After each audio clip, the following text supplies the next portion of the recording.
5 situations dans lesquelles tu dois absolument garder le silence. Il y a un adage qui dit que le silence, c'est l'une des rares choses en or que les femmes n'aiment pas. Savoir manier son silence, c'est encore beaucoup plus difficile que manier la parole, mais beaucoup de gens n'ont pas compris cela. Dans cette vidéo, je vais te parler du pouvoir du silence et en même temps te parler de 5 situations dans lesquelles tu dois absolument savoir garder le silence. Parce qu'en fait, quand tu maîtrises le pouvoir du silence, c'est comme si tu maîtrisais en fait le monde. Si tu veux avoir des relations saines et des relations beaucoup plus solides que les gens te respectent, tu dois comprendre ces 5 situations-là et savoir bien tirer profil. Que ce soit des relations amicales, amoureuses, que ce soit dans le business ou même que ce soit pour asseoir ton autorité, tu as besoin de maîtriser ces 5 outils-là. Mais avant de rentrer directement en profondeur de ce sujet, j'aimerais t'informer que si tu es coach, créateur de contenu ou futur créateur de contenu ou simplement parce que tu as une entreprise que tu aimerais développer sur les réseaux sociaux et commencer à générer toi aussi de l'argent sur Internet, je te préviens que dimanche 4 juin à partir de 20h, j'organise une conférence 100% gratuite dans laquelle je vais te partager 3 astuces à mettre en place pour commencer à gagner en visibilité sur les réseaux et toucher jusqu'à 5 000 € par mois grâce à la vidéo. Et dans cette même conférence, je vais te parler de toutes les sources de revenus que tu pourras tirer de Internet et franchement, ça pourra te changer la vie. Les places sont limitées à seulement 200 personnes et donc les premiers arrivés seront les premiers servis. Clique sur le lien qui se trouve juste en dessous pour t'inscrire parce que ça va aller très vite. Alors, le silence. D'abord, il faut comprendre une chose. Il y a des situations dans lesquelles tu as besoin de garder le silence, tout comme il y a des situations dans lesquelles tu ne dois pas garder le silence. Savoir faire la nuance des deux, c'est pourquoi on dit que savoir manager son silence, c'est beaucoup plus difficile que manager sa parole. Parce que bien qu'on parle des avantages du silence, mais parfois, lorsque tu te tais, ça peut te détruire de l'intérieur. On dit que tout ce que tu ne sors pas par des mots vont finir par des mots. Donc parfois, c'est important de s'exprimer, de dire ce qu'on ressent, mais il y a des situations cruciales dans lesquelles tu dois apprendre à garder ton silence. Le silence ne veut pas dire que tu as peur, c'est juste que tu as une sagesse, tu as un contrôle de toi-même qui est assez élevé et beaucoup de gens aujourd'hui manquent énormément de cela. Alors la première situation dans laquelle tu dois absolument savoir garder ton silence, c'est face à la provocation. Lorsque tu es conscient qu'une personne est en train de te provoquer, que la personne te cherche, c'est que tu es conscient que la personne essaye de te mettre en danger. Savoir gérer ton silence, ton calme à ce moment-là, c'est l'une des choses les plus cruciales. Imaginons un cas très simple. Tu es en face d'une personne. La personne essaye de t'énerver. Elle t'insulte. Elle te parle mal. Elle essaye de tout faire en fait pour que tu puisses agir. Parfois, les gens font ça uniquement pour que tu puisses rebondir. Et quand tu vas faire quelque chose, on ne va pas dire c'est parce que je lui ai dit ça qu'il a fait ça. Non, on va dire il a fait ça. On verra plutôt les conséquences au lieu des actes. Récemment, j'ai coaché une personne. Je l'ai eu en coaching. C'est une célébrité. Il était confronté à ces genres de situations-là. Il m'a expliqué que c'était assez difficile pour lui, que les gens essayaient de le perturber. On essayait de le déstabiliser, ainsi de suite. Moi, je lui dis quoi? Ne réagis pas. Tais-toi. Lorsque tu te tais, ça va énerver les gens parce qu'au début, ils vont croire que tu as peur. Ils vont commencer à s'imaginer tout. Le silence est le meilleur ami qui ne te trahira jamais. Ma mère m'a toujours appris lorsque j'étais petit que si tu ne sais pas quelque chose ou même si tu sais, lorsqu'on te demande,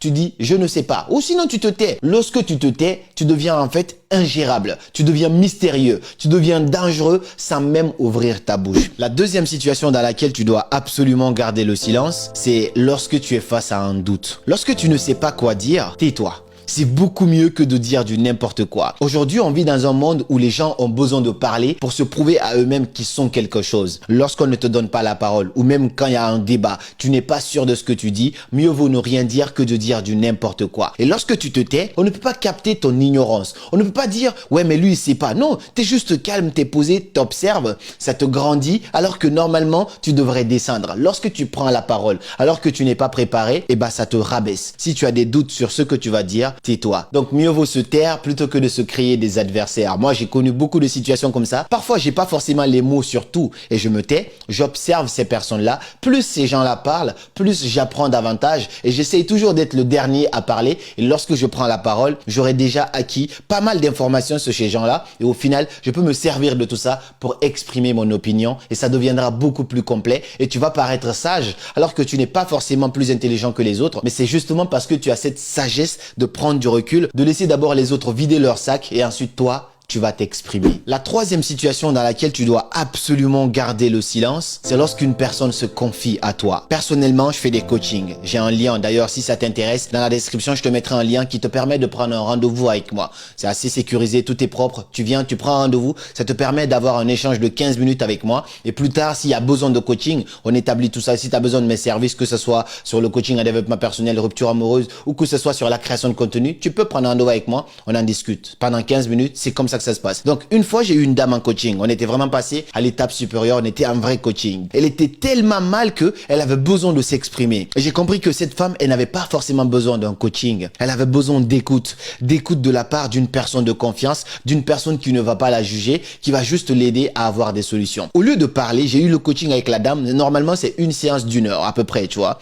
La dame, elle a parlé 5 minutes. Tout ce que je faisais, c'était je l'écoutais attentivement parce que c'est très important aussi de laisser les gens parler mais sans s'en foutre. Vraiment écouter attentivement. Lorsque tu fais ça, la personne elle se sent tellement soulagée qu'elle a l'impression que tu lui as apporté 10 millions d'aides. À la fin, elle m'a dit « Merci beaucoup Karamo, j'ai vraiment hâte de la séance prochaine parce que j'adore travailler avec toi. » Alors que j'avais absolument pas dit grand-chose. Je l'ai juste dit vers les 5 minutes de la fin, je dis « Ok, j'ai compris ça et ça. Voilà ce que tu vas faire avant qu'on ne se croise la semaine prochaine. » En faisant cela, j'ai pu aider cette femme sans même ouvrir ma bouche. Donc parfois, les gens qui viennent vers toi n'ont pas forcément besoin de tes explications. Ils ont juste besoin d'une écoute active. La quatrième situation dans laquelle tu dois absolument savoir garder le silence, c'est lorsque la foule est contre toi. Lorsque la foule se retourne contre toi, c'est beaucoup mieux de te taire, de ne pas essayer de convaincre la foule avec tes mots. C'est plusieurs bouches contre ta bouche tout seul, mieux vaut se taire.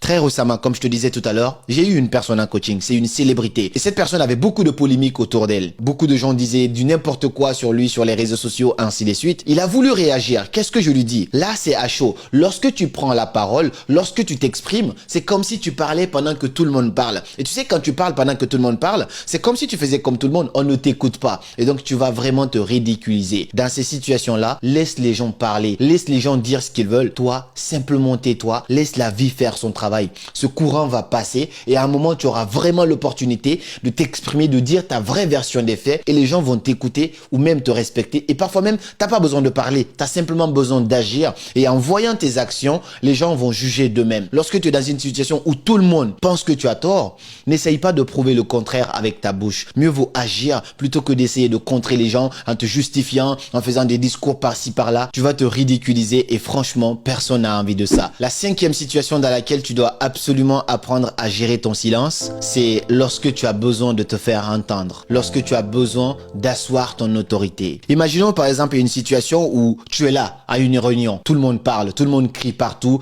les gens ne t'écoutent pas. Ou simplement imaginons tu es un grand frère, tu as des petits frères, tu as envie de faire en sorte que ces gens te respectent. Imaginons tu es avec des amis, tout le monde crie ainsi de suite, tu n'as pas vraiment le respect que tu mérites et tu penses que tu mérites beaucoup mieux. Essaye le pouvoir du silence. Très souvent, essaye d'être la personne calme de la pièce. Pas calme parce qu'elle ne sait rien, non, calme parce qu'elle se ressaisit. L'une des choses les plus importantes que j'ai apprises en tout cas de toute l'histoire de Mandela, c'est quand il a parlé en fait de son père. Il a dit que son père était un chef du village et lorsqu'il venait à des réunions de famille, de canton, quelque chose comme ça, tout le monde parlait, son père était le dernier à prendre la parole. Et lorsqu'il prenait la parole, tout le monde respectait son père. Lui, il a adapté cette même stratégie. Moi, aujourd'hui, c'est ce que j'essaye au quotidien. Lorsque tu m'invites en live, je te dis cette petite anecdote aujourd'hui, tout le monde va crier partout. Les gens aiment bien parler. J'ai eu des personnes en live, c'était insupportable. Ils veulent parler à tout moment. Si vous avez 1 heure, ils veulent parler 45 minutes ou même 50 minutes. On te laisse pas t'exprimer. Même si tu me laisses que 10 minutes, je ferai en sorte que ces 10 minutes soient vraiment percutants et pertinents. Que ça marque en fait les esprits. Mais je ne vais pas me précipiter à ramasser la parole par-ci par-là. Ceux qui m'ont vu en live savent comment je me comporte. Je laisse les gens me donner la parole et quand on me donne la parole, je fais en sorte que tous ces moments de silence passés, que les gens réclament en fait ma parole. Qu'on se dise à chaque fois, Karamo, vas-y, parle. Mais je ne suis pas cette personne qui va sauter sur la parole à chaque fois et ça fait que je parviens à asseoir mon autorité dans n'importe quelle situation. Je te dis ça, essaie de l'exploiter partout et que ce soit aussi en entreprise, au boulot, que ce soit, je sais pas, dans n'importe quelle situation, sois la dernière personne à prendre la parole. Pas parce que tu as peur, mais parce que toi, tu es assez mature de ne pas avoir cette soif de t'exprimer. donner. Et je termine par te préciser en fait que ce n'est pas dans toutes les situations qu'on va devoir garder le silence, mais ces situations-là, ces 5 situations-là sont vraiment cruciales. Il faut garder le silence pour ne pas se créer des adversaires. Si toi aussi tu connais d'autres situations dans lesquelles on devrait garder le silence, partage-les-moi dans les commentaires. Dans quelle situation parmi ces 5-là tu aimerais vraiment apprendre à garder le silence? Dans quelle situation tu as du mal? Partage-moi tout ça dans les commentaires. Et je terminerai par te dire avec toute ma conscience que je suis vraiment persuadé en fait que il est beaucoup plus facile de devenir riche aujourd'hui que de maîtriser son silence. Ce n'est pas quelque chose de facile, mais une fois que tu maîtrises ce pouvoir, c'est comme si tu avais maîtrisé le monde parce que toutes les portes te seront ouvertes. Tu deviens une personne mystérieuse, charismatique et beaucoup plus écoutée. J'espère que ces points ont été assez clairs pour toi. J'ai hâte de te répondre dans les commentaires. Et puis on se dit à très bientôt pour de nouvelles vidéos. Et comme toujours, c'était Karamo. Suivez vos rêves, ils connaissent le chemin.